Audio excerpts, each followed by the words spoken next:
Some people commit crimes so horrifying, so beyond understanding, that they earn a one-way ticket to the most feared place in the American justice system: death row. These are not your average criminals. These are killers who shock the world. Some hunted across state lines, others massacred innocents in seconds. And many are still sitting, right now, waiting for the day the state calls their name. Today, we're counting down 12 of the most dangerous criminals currently on death row. We begin with a killer who roamed freely from coast to coast, leaving behind a trail of victims and unanswered questions. Glenn Edward Rogers, better known as the cross-country killer, was the kind of man who could walk into a room and instantly charm you. Blonde hair, easy smile, soft-spoken. He didn't look dangerous, but that's exactly what made him so lethal. In the early 1990s, Rogers crisscrossed the United States, Ohio, California, Mississippi, Florida, befriending women, gaining their trust, then brutally ending their lives. He was convicted of 2 murders, but law enforcement believes he may have killed as many as 70 people. And the rumors don't stop there. Rogers once claimed he was involved in the murder of Nicole Brown Simpson, the ex-wife of O.J. Simpson. It's never been proven, but it only added to his dark mythology. Today, he waits on death row in Florida. His execution has been scheduled for May 15th, 2025. After decades of fear and speculation, his story may finally come to a close. But the next name on this list?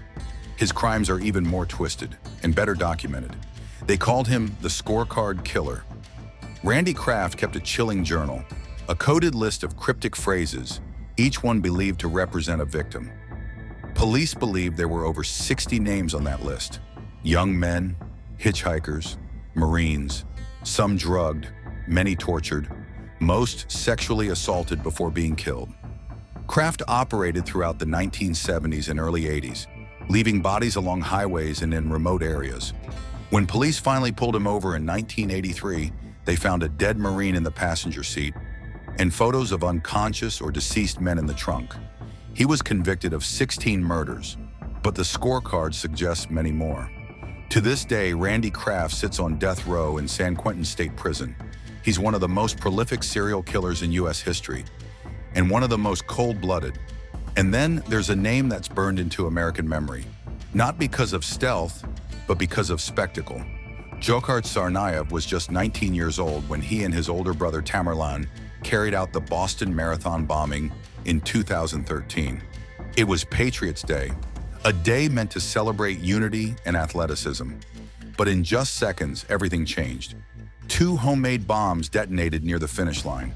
3 people were killed. Over 260 were injured. The images from that day of smoke, chaos, severed limbs shocked the world.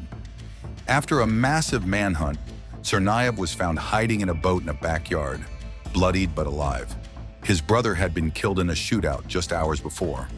In 2015, he was sentenced to death. That sentence was overturned briefly, then reinstated by the U.S. Supreme Court in 2022. Today, he sits on federal death row in the notorious ADX Florence in Colorado, one of the most secure prisons in the country, and the memory of that horrific day in Boston still echoes. Next comes a name that brings sorrow to one of America's most tight-knit communities. Robert Bowers turned a sacred place into a slaughterhouse.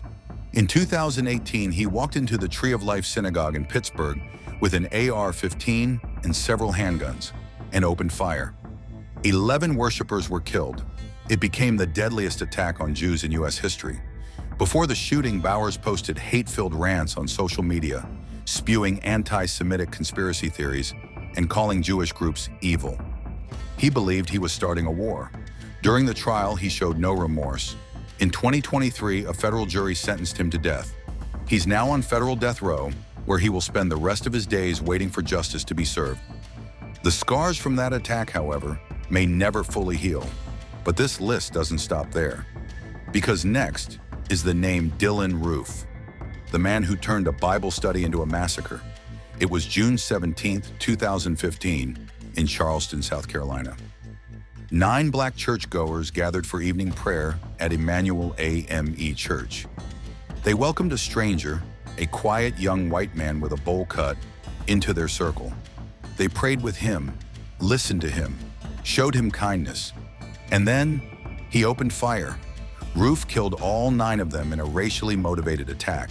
He later told police he was trying to start a race war. In court, he showed no remorse, no empathy, no humanity.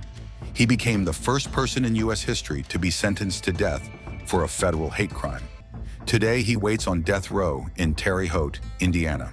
And across the country, the memory of that horrific night in Charleston still burns. The next man is known less by name and more by the nightmarish crimes he committed.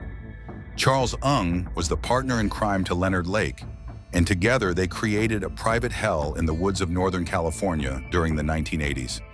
They built a bunker, a dungeon, a place where they kidnapped, tortured, and murdered entire families. Women were locked in boxes, men were killed, children disappeared. The pair even recorded some of the crimes on videotape, making their sadism undeniable. Lake took a cyanide pill before police could arrest him. Ng fled to Canada, sparking an international extradition battle. Eventually, he was brought back to the U.S., and after one of the most expensive trials in California history, he was sentenced to death in 1999. He's been on death row ever since, locked away, still very much alive. And the tapes of what he did remain locked away too. Too disturbing for public release. Next up, we take a deep breath, but not for relief, because the next man in line is another monster who carved fear into the very fabric of California's criminal history. Charles Ng's brutal story might have ended in the 1980s, but another sadistic killer from that era is still with us. And his nickname says it all. They call him the Bedroom Basher. Gerald Parker terrorized Southern California during the late 1970s, specifically targeting women in their homes, often breaking in during the night while they were asleep. He would beat them, rape them, and leave behind a scene so violent that seasoned detectives were haunted by what they saw. What makes it worse? He nearly got away with it. For over a decade, his crimes went unsolved. And tragically, someone else, Kevin Green, was wrongly convicted for one of Parker's attacks, spending 16 years in prison before DNA evidence finally proved the truth. That DNA trail led straight to Gerald Parker, a former Marine who was already behind bars for other crimes. Once confronted, he confessed to the rapes and murders of at least 5 women. He also caused the death of an unborn baby in one of his attacks, adding yet another layer of horror. He was sentenced to death in 1999 and has been sitting on California's death row ever since. The Bedroom Basher's reign ended decades ago, but his story still sends a chill through anyone who hears it. And just when you think it can't get worse, we meet Thomas Eugene Creech, a man whose life has been nothing but a violent whirlwind of death and destruction. Creech is one of the longest-serving death row inmates in the U.S. and one of the deadliest. Over the years, he's been convicted of 5 murders, but he's claimed responsibility for over 40. He killed in Idaho, Nevada, California, Oregon, across state lines like a dark shadow. Most of his victims were men, some strangers, some fellow inmates. In fact, even while behind bars, Creech couldn't stop. In 1981, he beat a fellow prisoner to death with a battery-filled sock. That murder alone landed him back on death row. Authorities believe Creech is a pathological killer, someone who kills for dominance, for power, or simply because he can. He was set to be executed by lethal injection in 2023, but a last-minute legal delay pushed it back. As of now, he's still alive, still waiting. And for the families of his victims, justice feels like it's been delayed far too long. From one serial killer to another, the horror continues. Let's talk about Henry Eugene Hodges, a man whose name is less known, but whose crimes are no less disturbing. Hodges has admitted to killing at least 8 people across multiple states. Most of his victims were men, some homeless, some alone, easy targets for someone with dark intent. He didn't just kill, he stabbed, he tortured, and in some cases he left behind horrific crime scenes that looked more like war zones than murder scenes. In Tennessee, he was convicted of the 1990 murder of a telephone repairman named Larry Russell. The attack was especially brutal, and once arrested, Hodges confessed to other killings stretching from Florida to Ohio. On death row, Hodges has continued to be violent, attacking guards, injuring himself, and even attempting suicide. Some believe he's mentally ill, Others believe he's just evil. Whatever the case, he remains locked away, condemned to die.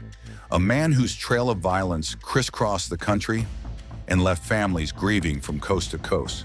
But if you thought these stories were unpredictable, the next one is chilling because it was so preventable.